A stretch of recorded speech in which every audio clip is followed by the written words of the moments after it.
शान्ताकारं भुजगशयनं पद्मनाभं सुरेशं विश्वाधारं गगनसदृशं मेघवर्णं शुभांगं लक्ष्मीकान्तं कमलनयनं योगभिर्ध्यानगम्यं वन्दे विष्णुं भवभयहरं सर्वलोकैकनाथं। जय श्री हरि। ओम नमः शिवाय। भक्तजनों, आज आप सुनेंगे बड़ी ही दुर्लभ ज्येष्ठ मास के शुक्ल पक्ष में पड़ने वाली निर्जला एकादशी व्रत की पौराणिक कथा। इस कथा को प्रसन्न चित्त मन से श्रद्धा और भक्ति के साथ पूरा अवश्य सुनिएगा। तो आइए भगवान श्री हरि के चरणों में ध्यान करते हुए इस कथा को श्रवण करते हैं। युधिष्ठिर ने कहा, जनार्दन, ज्येष्ठ मास के शुक्ल पक्ष में जो एकादशी हो उसका वर्णन कीजिए।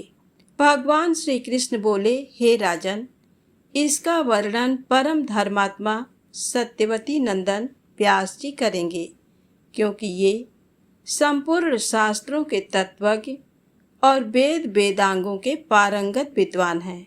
तब वेद व्यास जी कहने लगे, दोनों ही पक्षों की एकादशियों को भोजन न करें। द्वादशी को स्नान आदि से पवित्र हो, फूलों से भगवान केशव की पूजा करके नित्य कर्म समाप्त होने के पश्चात पहले ब्राह्मणों को भोजन देकर अंत में स्वयं भोजन करे। राजन, जनना शौच और मरणा शौच में भी एकादशी को भोजन नहीं करना चाहिए। ये सुनकर भीमसेन बोले, परम बुद्धिमान पितामह, मेरी उत्तम बात सुनिए। राजा युधिष्ठिर, माता कुंती, द्रौपदी, अर्जुन, नकुल और सहदेव ये एकादशी को कभी भोजन नहीं करते तथा मुझसे भी हमेशा यही कहते हैं कि भीमसेन, तुम भी एकादशी को न खाया करो। किंतु मैं इन लोगों से यही कह दिया करता हूँ कि मुझसे भूख नहीं सही जाएगी। भीमसेन की बात सुनकर व्यास जी ने कहा, यदि तुम्हें स्वर्गलोक की प्राप्ति अभिष्ट है और नरक को दूषित समझते हो तो दोनों पक्षों की एकादशी को भोजन न करना। भीमसेन बोले, महाबुद्धिमान पितामह, मैं आपके सामने सच्ची बात कहता हूँ। एक बार भोजन करके भी मुझसे व्रत नहीं किया जा सकता, फिर उपवास करके तो मैं रह ही कैसे सकता हूँ। मेरे उदर में वृक नामक अग्नि सदा प्रज्वलित रहती है, अतः जब मैं बहुत अधिक खाता हूँ तभी ये शांत होती है। इसलिए महामुने, मैं वर्ष भर में केवल एक ही उपवास कर सकता हूँ, जिससे स्वर्ग की प्राप्ति सुलभ हो तथा जिसके करने से मैं कल्याण का भागी हो सकूं। ऐसा कोई एक व्रत निश्चय करके बताइए, मैं उसका यथोचित रूप से पालन करूंगा। व्यास जी ने कहा, भीम, ज्येष्ठ मास में सूर्य वृष राशि पर हो या मिथुन राशि पर, शुक्ल पक्ष में जो एकादशी हो उसका यत्न पूर्वक निर्जल व्रत करो।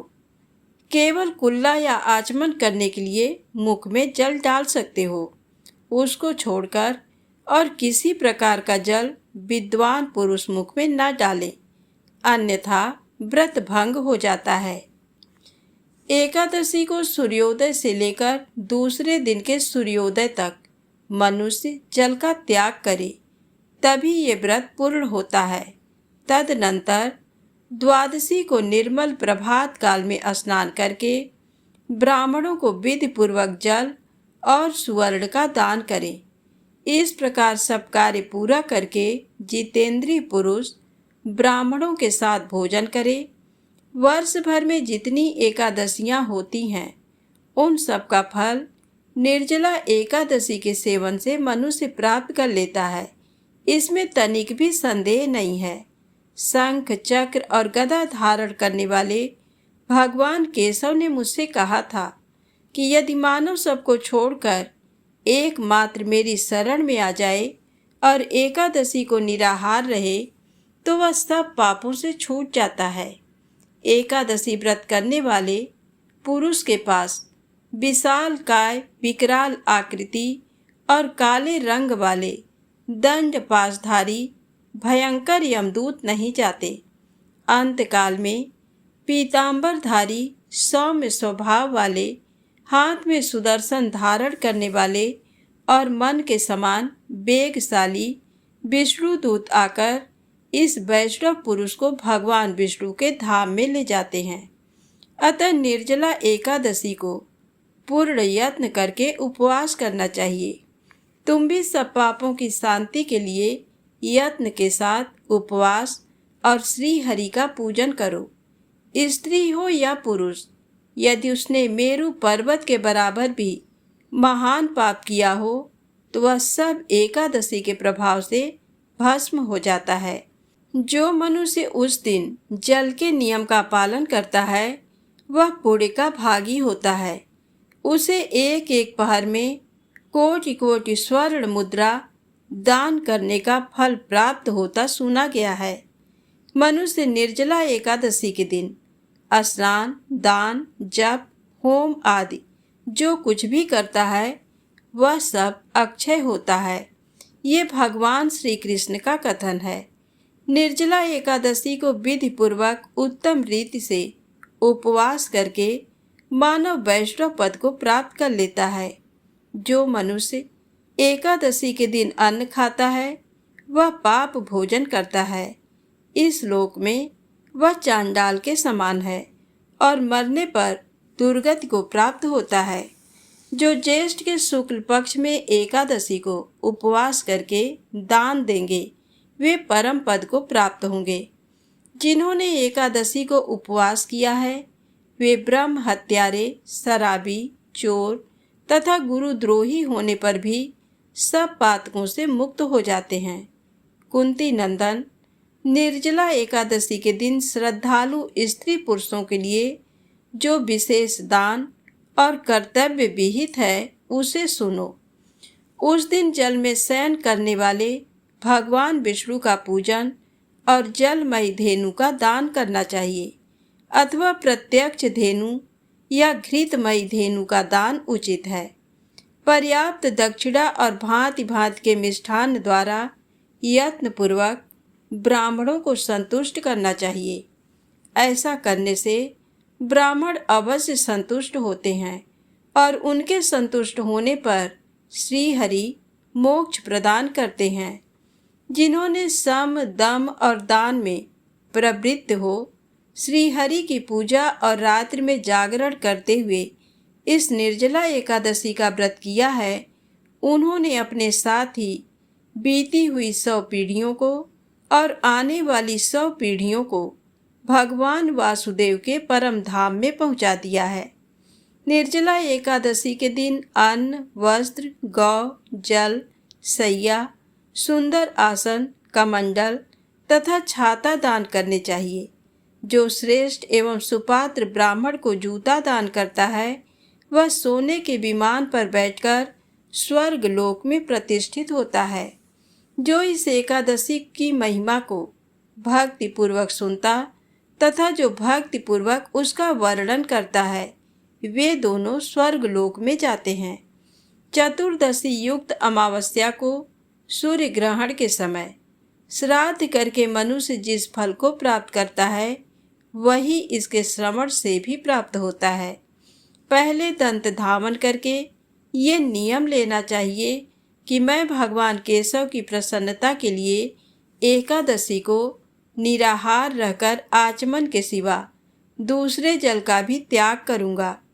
द्वादशी को देव देवेश्वर भगवान विष्णु का पूजन करना चाहिए। गंध, धूप, पुष्प और सुंदर वस्त्र से विधि पूर्वक पूजन करके जल का घड़ा संकल्प करते हुए इन मंत्रों का उच्चारण करना चाहिए। संसार सागर से तारने वाले देव देव ऋषिकेश, इस जल के घड़े का दान करने से आप मुझे परम गति की प्राप्ति कराइए। भीमसेन, ज्येष्ठ मास में शुक्ल पक्ष की जो शुभ एकादशी होती है उसका निर्जल व्रत करना चाहिए तथा उस दिन श्रेष्ठ ब्राह्मणों को शक्कर के साथ जल के घड़े दान करने चाहिए।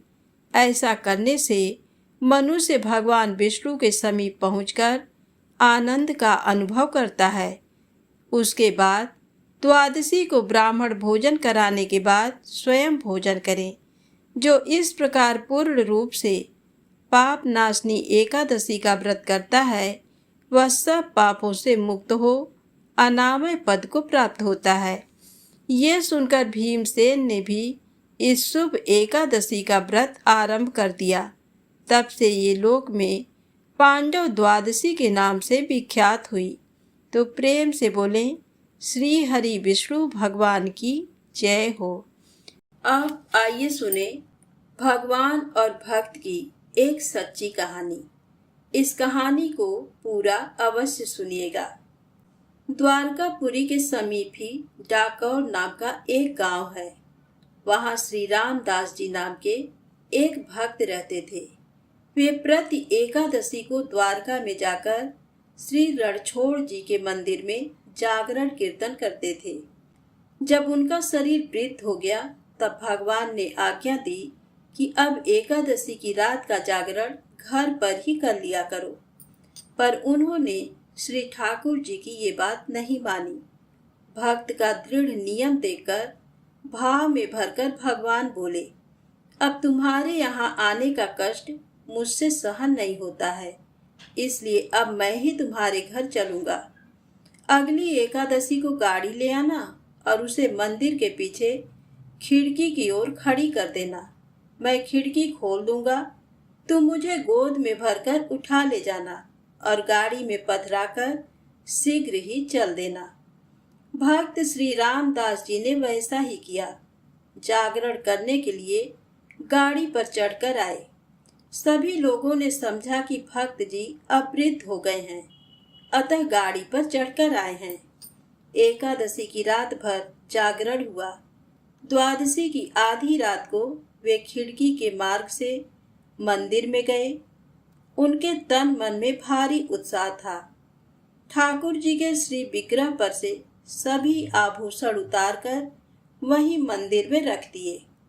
उनका सच्चा प्रेम भगवान से था, आभूषणों से क्या प्रयोजन। श्री रणछोड़ जी को गाड़ी में पधराकर चल दिए।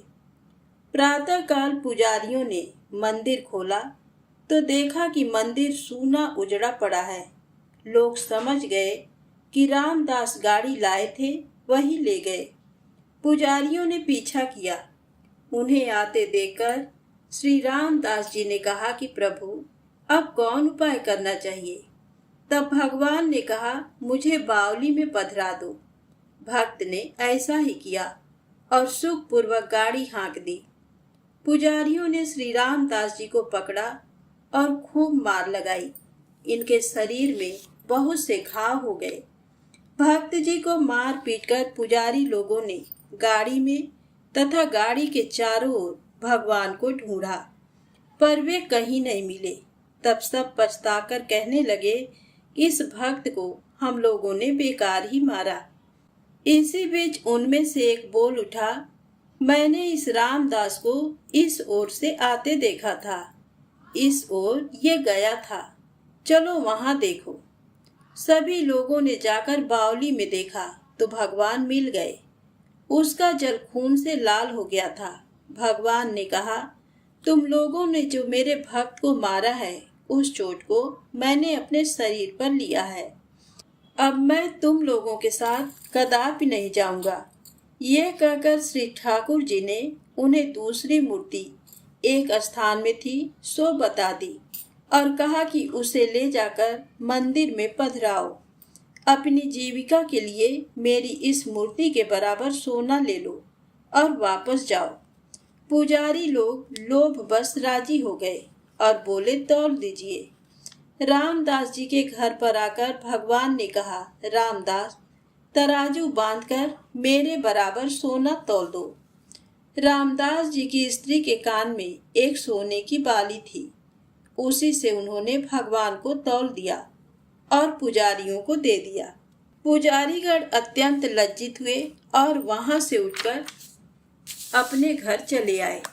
श्री रणछोड़ जी रामदास जी के घर में ही विराजे। इस प्रसंग में भक्ति का प्रकट प्रताप कहा गया है।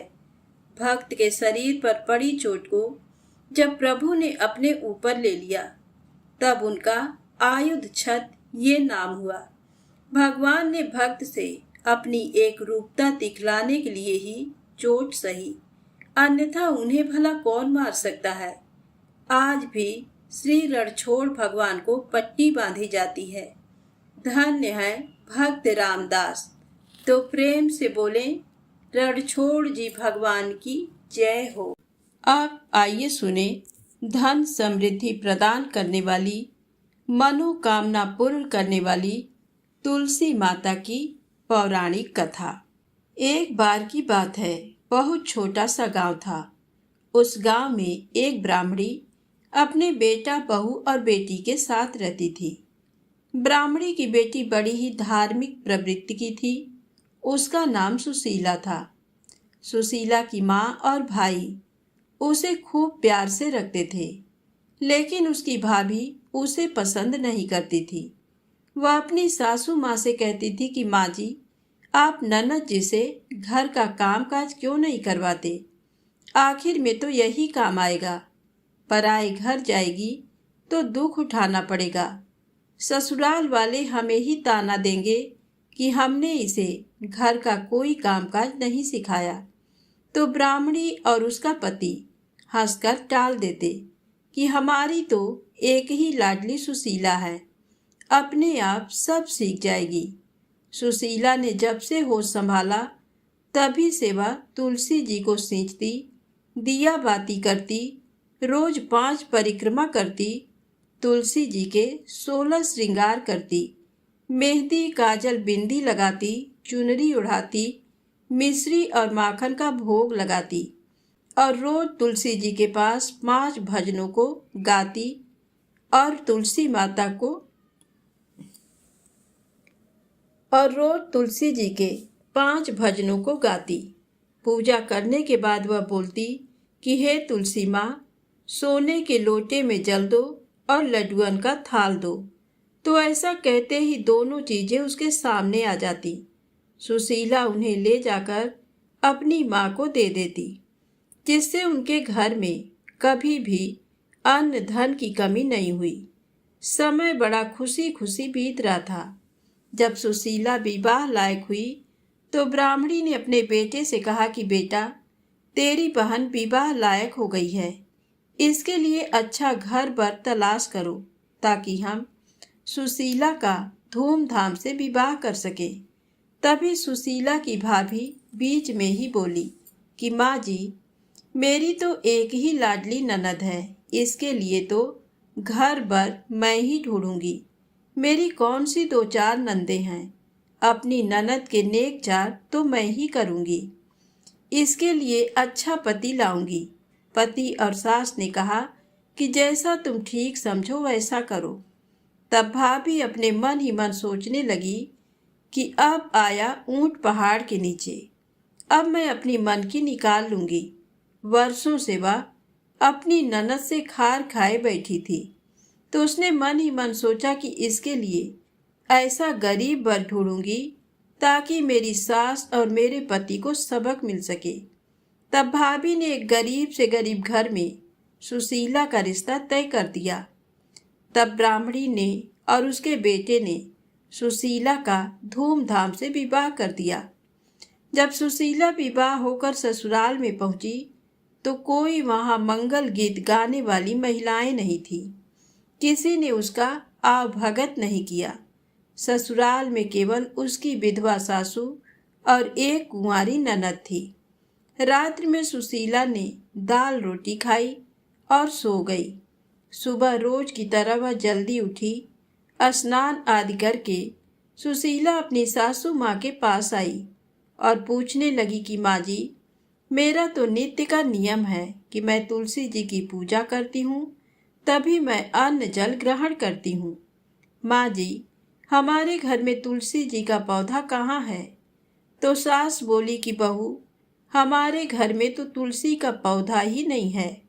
ऐसा करो, तुम अपनी ननद को साथ लेकर पड़ोस में चली जाओ। वहाँ तुलसी का पौधा है, तुम वहाँ जाकर पूजा कर आओ। तब सुशीला अपनी छोटी ननद को साथ लेकर पड़ोस में तुलसी जी की पूजा करने चली गई। सुशीला ने वहां तुलसी जी की पूजा करी।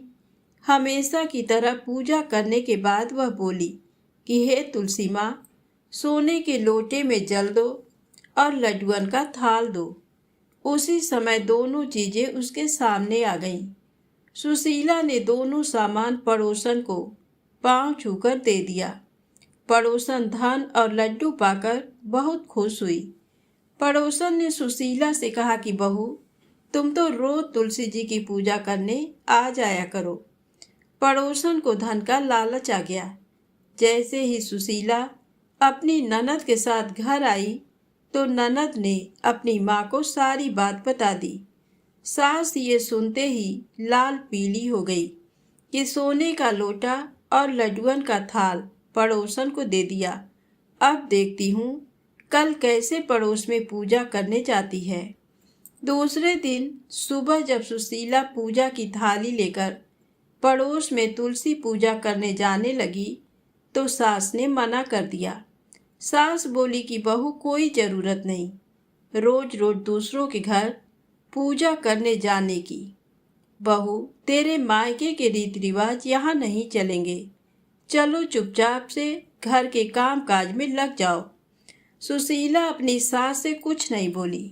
उसने घर के चूल्हे चौके का सारा काम किया, भोजन बनाया, सबको भोजन खिलाया, लेकिन उसने स्वयं अन्न जल ग्रहण नहीं किया क्योंकि उसका नित्य का नियम था।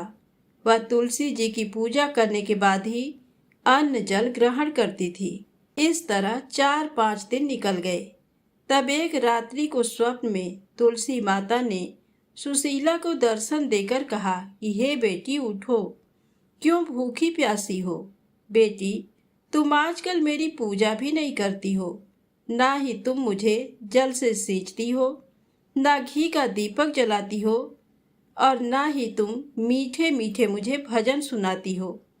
तो स्वप्न में ही सुशीला बोली कि हे तुलसी माँ, मेरे ससुराल में तुलसी का पौधा ही नहीं है।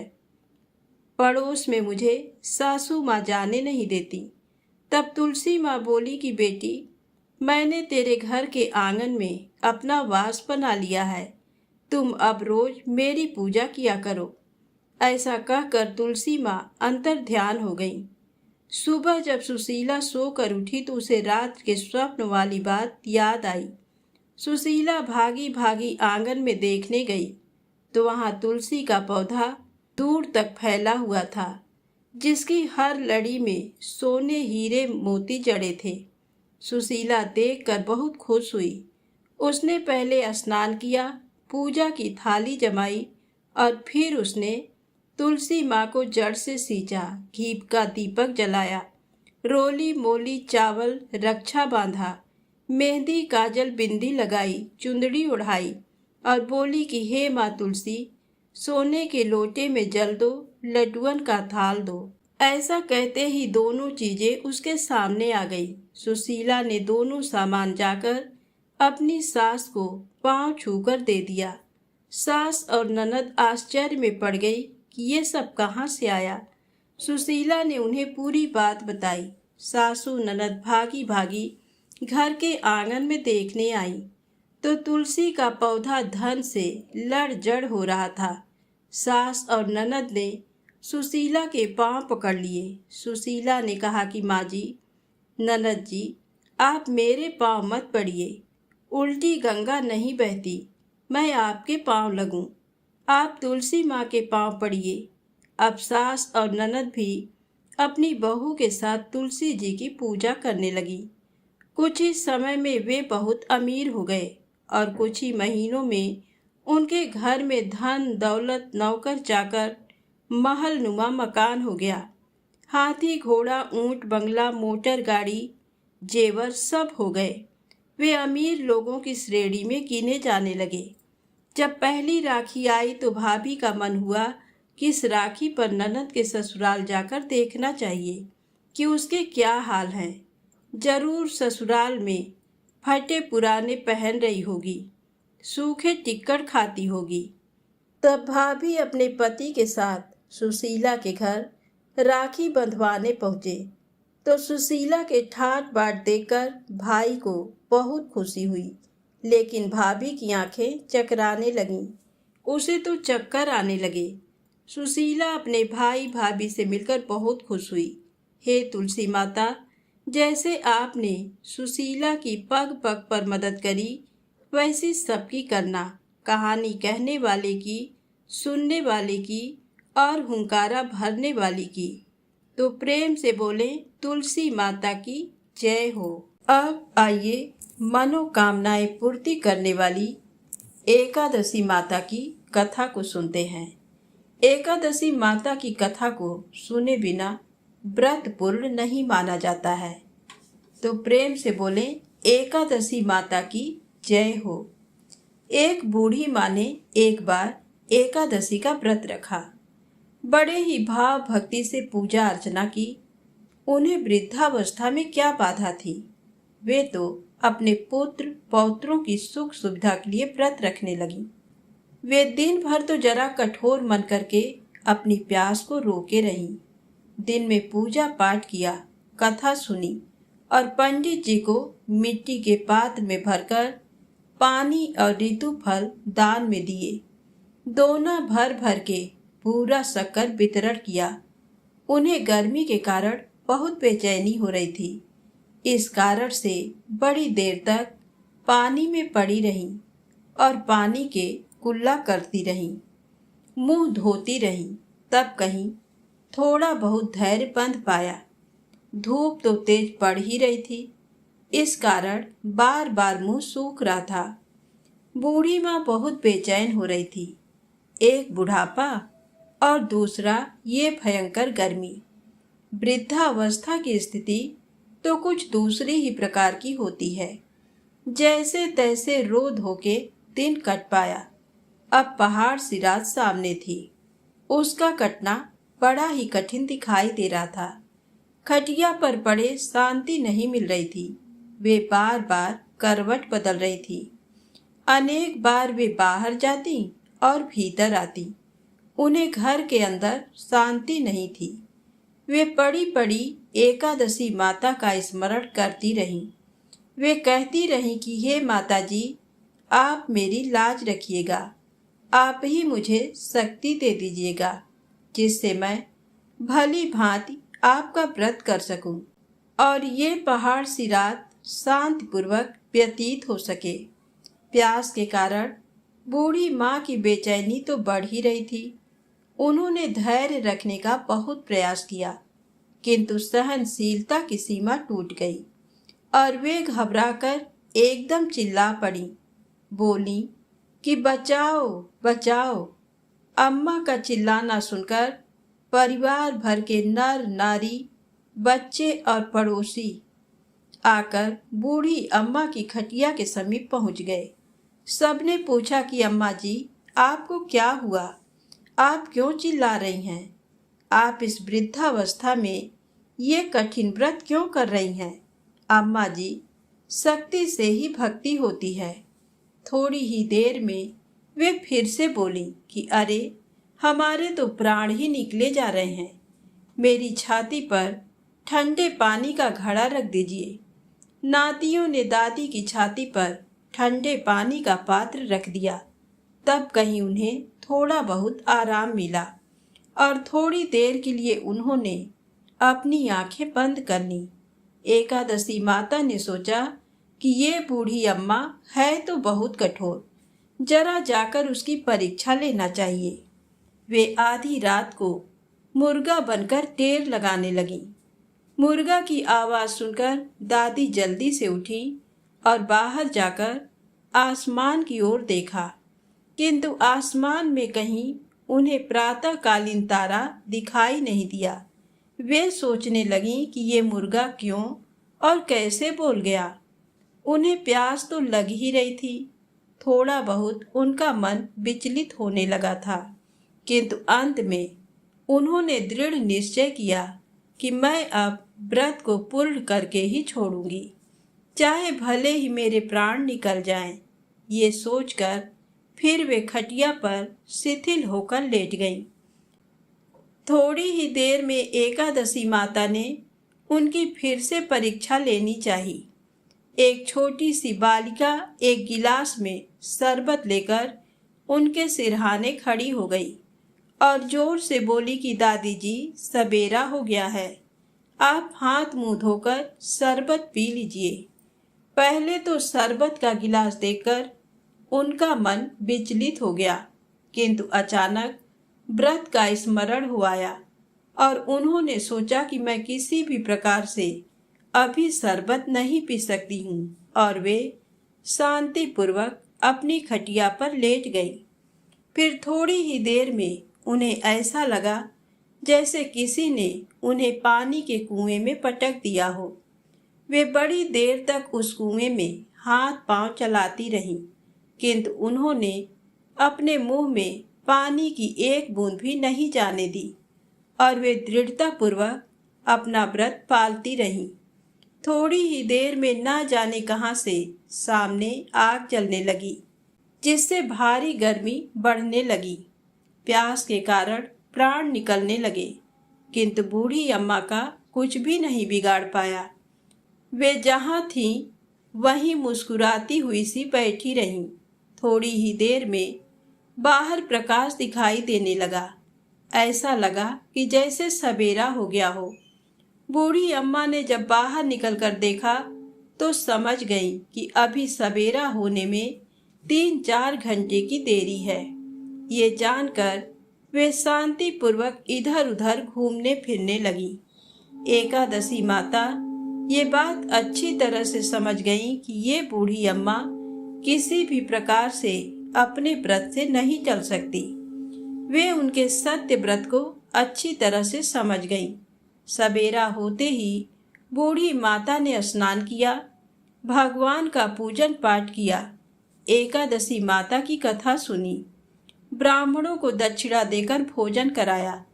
तब कहीं उन्होंने जल ग्रहण किया। कन्याओं को भोजन कराने के बाद अम्मा ने स्वयं भोजन किया। उस श्रेष्ठ व्रत के प्रताप से बूढ़ी अम्मा की आयु में वृद्धि हो गई। उनका घर परिवार हरा भरा हो गया। घर में अब उनके कोई अभाव नहीं रहा। वे हर तरह के सुख साधनों से संपन्न हो गईं। नाती नातिनों से उनका घर भर गया और वे उसी दिन से 12 महीने की एकादशी का व्रत करने लगीं। एकादशी माता के व्रत के प्रताप से इस संसार में हर प्रकार के सुख भोग कर अंत में वैकुंठ धाम को चली गईं। जैसे एकादशी माता ने बूढ़ी माता और उनके परिवार को हरा भरा किया, ऐसे ही एकादशी माता हम सभी की मनोकामनाओं को पूर्ण करें। तो प्रेम से बोलें, लक्ष्मी नारायण भगवान की जय हो, एकादशी माता की जय हो। अब आइए सुने बड़ी ही सुंदर राधा रानी की सत्य कथा, बरसाने के एक संत की कथा।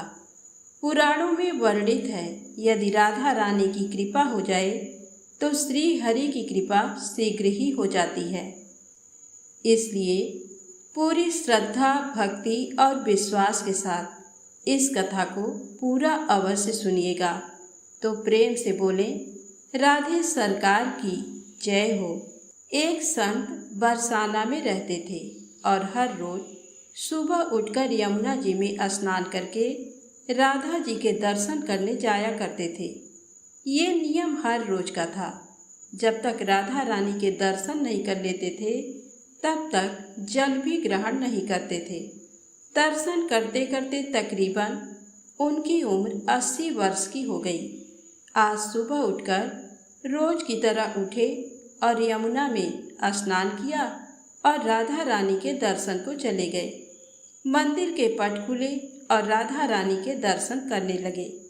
दर्शन करते करते संत के मन में भाव आया कि मुझे राधा रानी के दर्शन करते करते आज 80 वर्ष हो गए, लेकिन मैंने आज तक राधा रानी को कोई भी वस्त्र नहीं चढ़ाया। लोग राधा रानी के लिए कोई नारियल लाता है, कोई चुनरियाँ लाता है कोई चूड़ी लाता है, कोई बिंदी लाता है, कोई साड़ी लाता है, कोई लहंगा चुनरियाँ लाता है, लेकिन मैंने तो आज तक कुछ भी नहीं चढ़ाया है। ये विचार संत जी के मन में आया कि जब सभी मेरी राधा रानी के लिए कुछ ना कुछ लाते हैं तो मैं भी अपनी राधा रानी के लिए कुछ ना कुछ लेकर जरूर आऊँगा। लेकिन क्या लाऊं जिससे मेरी राधा रानी खुश हो जाए। तो संत जी ये सोचकर अपनी कुटिया में आ गए। सारी रात सोचते सोचते सुबह हो गई। उठे, उठकर स्नान किया और आज अपनी कुटिया में ही राधा रानी के दर्शन पूजन किए। दर्शन के बाद बाजार में जाकर सबसे सुंदर वाला लहंगा चुनरिया का कपड़ा लाए और अपनी कुटिया में आ करके अपने ही हाथों से लहंगा चुनरिया को सीला और सुंदर से सुंदर उस लहंगा चुनरिया में गोटा लगाए। जब पूरी तरह से लहंगा चुनरिया को तैयार कर लिया तो मन में सोचा कि इस लहंगा चुनरिया को अपनी राधा रानी को पहनाऊंगा तो बहुत ही सुंदर मेरी राधा रानी लगेंगी। ये सोच करके आज संत जी उस लहंगा चुनरिया को लेकर राधा रानी के मंदिर को चले।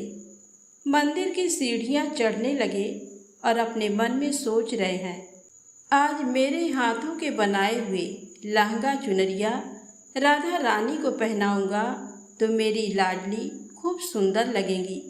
ये सोचते हुए जा रहे हैं। इतने में एक बरसाना की लड़की आई और बाबा से कहती है, बाबा आज बहुत ही खुश हो, क्या बात है बाबा बताओ ना। तो बाबा ने कहा कि लाली आज मैं बहुत खुश हूँ। आज मैं अपने हाथों से राधा रानी के लिए लहंगा चुनरिया बनाया है। इस लहंगा चुनरिया को राधा रानी जी को पहनाऊंगा और मेरी राधा रानी बहुत सुंदर दिखेंगी। उस लाली ने कहा, बाबा मुझे भी दिखाओ ना, आपने लहंगा चुनरिया कैसी बनाई है। लहंगा चुनरिया को देखकर वो लड़की बोली, अरे बाबा राधा रानी के पास तो बहुत सारी पोशाक हैं, तो ये मुझे दे दो ना। तो महात्मा बोले कि बेटी तुमको मैं दूसरी बाजार से सिलवा दूंगा, ये तो मैं अपने हाथ से बनाकर राधा रानी के लिए लेकर जा रहा हूँ, तुमको और कोई दूसरा दिलवा दूंगा। लेकिन उस छोटी सी बालिका ने उस महात्मा का दुपट्टा पकड़ लिया, बाबा ये मुझे दे दो। पर संत भी जिद करने लगे कि दूसरी दिलवाऊंगा, ये नहीं दूंगा। लेकिन वो बच्ची भी इतनी तेज थी कि संत के हाथ से छुड़ा लहंगा चुनरिया को छीनकर भाग गई। अब तो बाबा को बहुत ही दुख लगा कि मैंने आज तक राधा रानी को कुछ नहीं चढ़ाया, लेकिन जब लेकर आया तो लाली लेकर भाग गई। मेरा तो जीवन ही खराब है, अब क्या करूँगा। ये सोचकर संत उसी सीढ़ियों में बैठ कर के रोने लगे। इतने में कुछ संत वहाँ आए और पूछा, क्या बात है बाबा, आप क्यों रो रहे हैं। तो बाबा ने उन संतों को पूरी बात बताई। संतों ने बाबा को समझाया और कहा कि आप दुखी मत हो, कल दूसरी लहंगा चुनरिया बनाकर राधा रानी को पहना देना। चलो राधा रानी के दर्शन कर लेते हैं। इस प्रकार संतों ने बाबा को समझाया और राधा रानी के दर्शन को लेकर चले गए। रोना तो बंद हुआ, लेकिन मन खराब था, क्योंकि कामना पूरी नहीं हुई ना। तो अनमने मन से राधा रानी का दर्शन करने संत जा रहे थे और मन में ये ही सोच रहे हैं कि मुझे लगता है कि किशोरी जी की इच्छा नहीं थी, शायद राधा रानी मेरे हाथों से बनी पोशाक पहनना ही नहीं चाहती थी। ऐसा सोचकर बड़े दुखी होकर जा रहे हैं। मंदिर आकर राधा रानी के पट खुलने का इंतजार करने लगे। थोड़े ही देर बाद मंदिर के पट खुले तो संतों ने कहा, बाबा देखो तो आज हमारी राधा रानी बहुत ही सुंदर लग रही हैं। संतों की बात सुन करके जैसे ही बाबा ने अपना सिर उठा करके देखा तो जो लहंगा चुनरिया बाबा ने अपने हाथों से बनाकर लाया था वही आज राधा रानी ने पहना था। बाबा बहुत ही खुश हो गए और राधा रानी से कहा, हे राधा रानी, आपको इतना भी सब्र नहीं रहा? आप मेरे हाथों से मंदिर की सीढ़ियों से ही लेकर भाग गई, ऐसा क्यों? सर्वेश्वरी श्री राधा रानी ने कहा कि बाबा, आपके भाव को देखकर मुझसे रहा नहीं गया, और ये केवल पोशाक नहीं है, इसमें आपका प्रेम है। इसलिए तो मैं खुद ही आकर के आपसे लहंगा चुनरिया छीनकर भाग गई थी। इतना सुनकर के बाबा भाव विभोर हो गए और बाबा ने उसी समय किशोरी जी का धन्यवाद किया। तो प्रेम से बोले, राधे सरकार की जय हो, श्री हरि विष्णु भगवान की जय हो। यदि आपको ये कथाएं अच्छी लगें तो कृपया लाइक अवश्य करें, चैनल को सब्सक्राइब करें, ज़्यादा से ज़्यादा शेयर करें। जय माता दी, जय भोलेनाथ।